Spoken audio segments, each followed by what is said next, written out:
Let's just continue where we left off in the previous video. The only change I made is in this attribute adjust color node. I changed the first color to kind of a blue color and the second color to a lighter blue color, just to get a more interesting look. And another thing I would like to change about this sim is I was noticing in the final render that we had some issues with banding. So let's come inside of the PopNet, create another pop wrangle.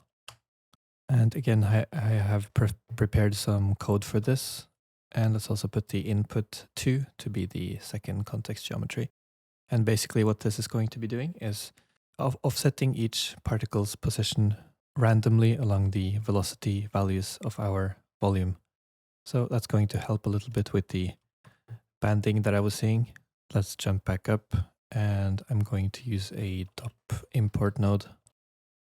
Drag the popnet in the DOP network here and put star pop star just to get only the particles from the DOP network. Now what I usually like to do with pop simulations is just recompute the velocity. So let's use a trail node. This is set to central difference and I want to match this by attribute. I would like to create a point VOP node and I'll use this to set the particle scales. So let's call this something appropriate and dive inside. Going to base this on the age. So let's divide the age by the life. Plug this into a ramp parameter. It's going to be a spline ramp. I'm going to bind export this into the p-scale attributes. Like this. The ramp by default outputs values between 0 and 1. And this is going to be way too big. So let's just multiply this with a parameter. So I can middle click this dot, press promote parameter. Let's call this p-scale mult.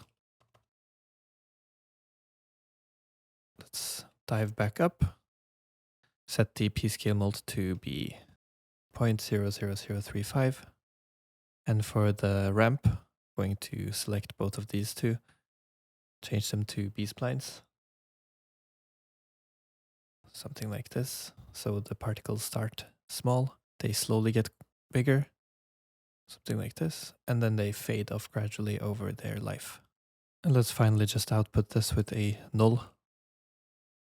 Call this out particles, like this. Now we can dive back up to the OBJ level and let's create another geometry node. Going to create the environment for the scene. Let's dive inside. Let's create a grid. Make this resolution be 1000 by 1000. And I would also like to give this grid some UVs for our textures. So I'll use a UV project node. And I'll flip this. This looks correct. I'm just going to noise this geometry with some mountain nodes. So I just copy the setup from the original file. So the first one is a mountain node with an amplitude of 0.05.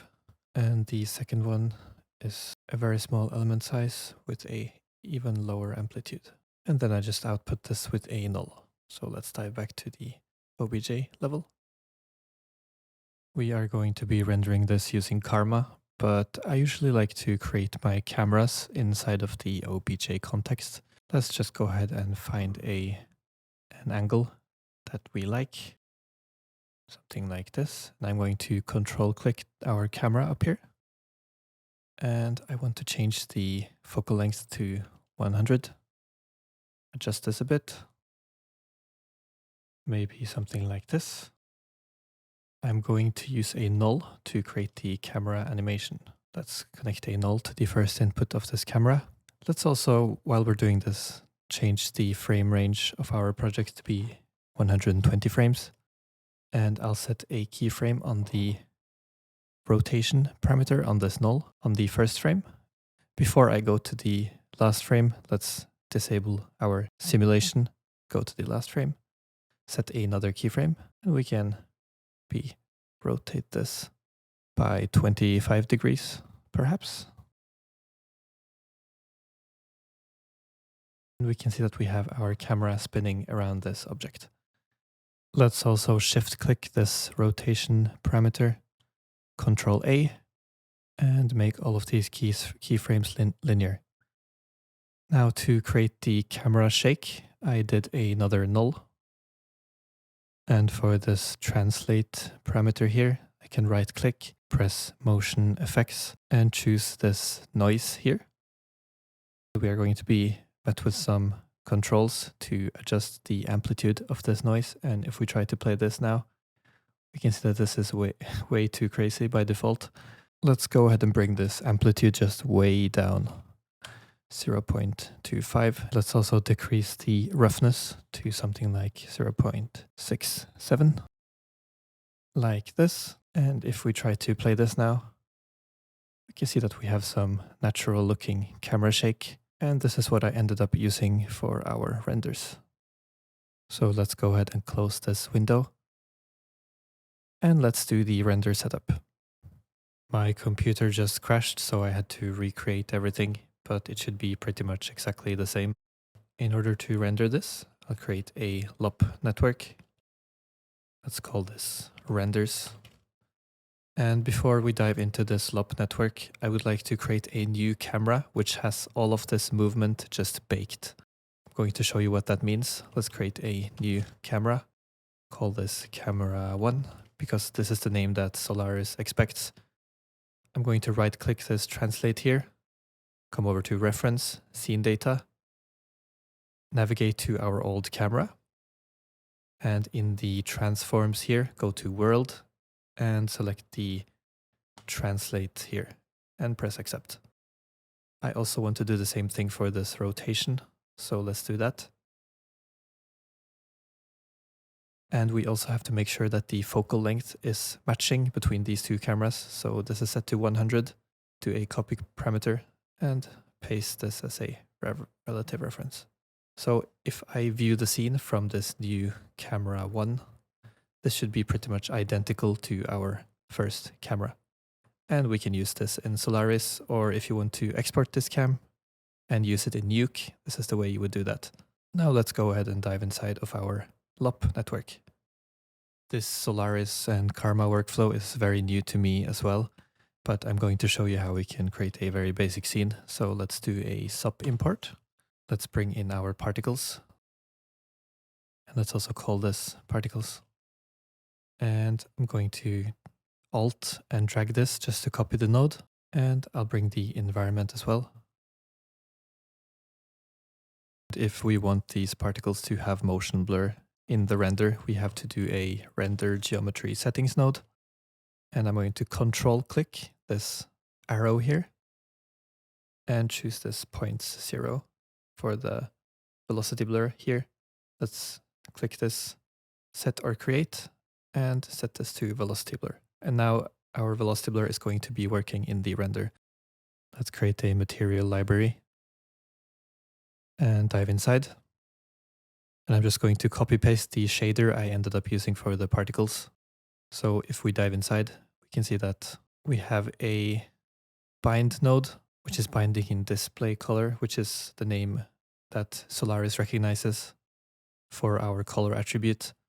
And I have this lighting model node. I'm set to isotropic volume, and this lets us render these points using a volume shader. And I have the ambient color set to 1 and the specular color set to 1 as well. And then I have the display color just connected to the diffuse color here in the middle. This node then gets plugged into a compute lighting node like this.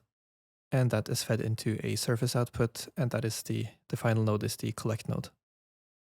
Let's dive back up. And to assign this material, we can press this assign to geometry in the material library node. Again, I'm going to control click. And let's just assign this to the same points _0.